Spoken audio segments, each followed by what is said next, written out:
चाकण MIDCच्या या वाहतुकीतून रस्ता काढायला मला अशा प्रकारे धावपळ करावी लागते. मग या वाहतूक कोंडीतून जर रस्ता काढायचा असेल किंवा यातून प्रवास करायचा असेल तर इथले सगळे कसे हैराण होत असतील हे तुमच्या लक्षात गेल्या आठवड्याभरातून आलंच असेल. म्हणजे उद्योजक असतील, कामगार असतील, ग्रामस्थ असतील, ते तासनतास या वाहतूक कोंडीत अडकलेले आहेत.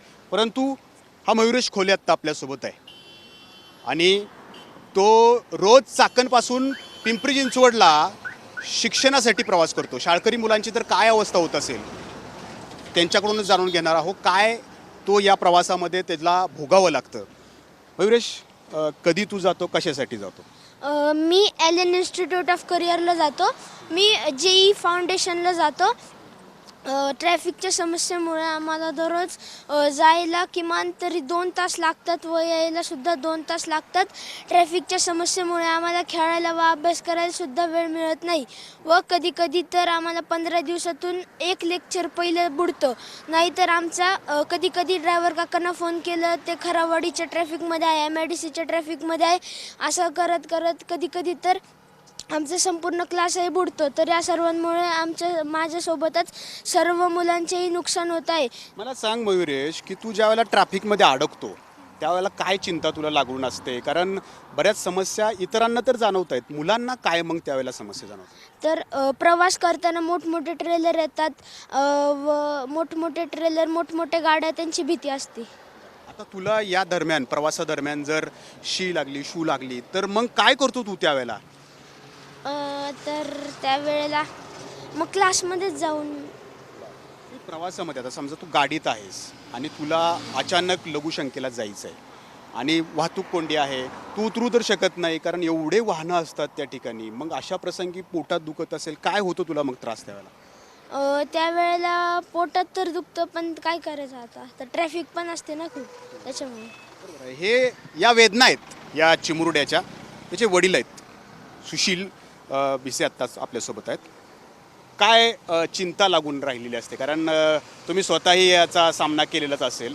आता आपला पोटचा गोळा जर त्या वाहतूक कोंडीत अडकला असेल तर तुम्ही तर टेन्शनमध्ये जाता. ते 7:50ला जेव्हा त्यांची गाडी निघते तेव्हा आम्ही त्यांच्या फोनमध्ये कॉन्टॅक्ट असतो.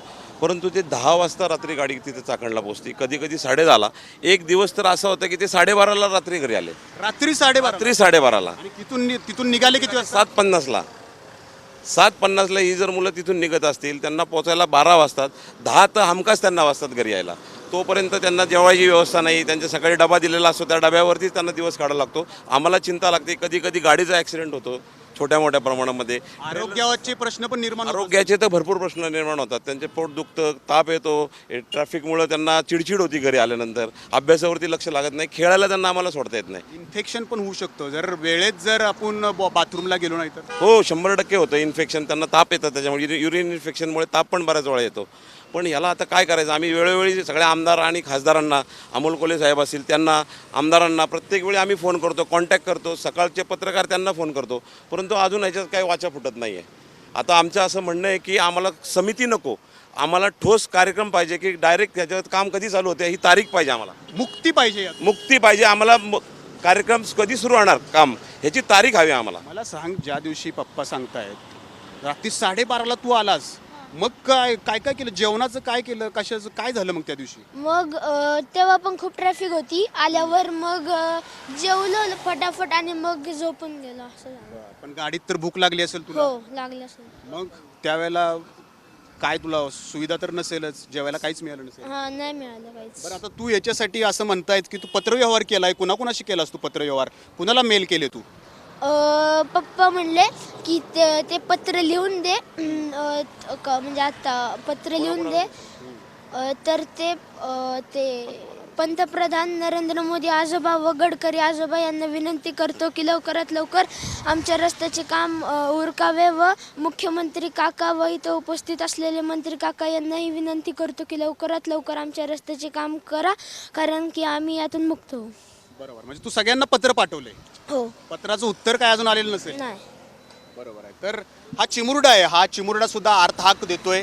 कारण तुम्ही ऐकलं त्याच्या वडिलांकडून, एका वेळेला तो एका रात्री 7:30ला पिंपरी चिंचवडमधून निघाला आणि 12:30 वाजता रात्री पोहोचला. 5 तास या चिमुरड्याने काय करायचं होतं? जेवणाची वेळ झालेली होती, लघुशंका कुठं करायची, असे विविध प्रश्न त्याला आहेत आणि त्यातून आरोग्याचा प्रश्न निर्माण होतो. युरिन इन्फेक्शन होऊ शकतं, पोटदुखी होऊ शकते, ताप येऊ शकतो.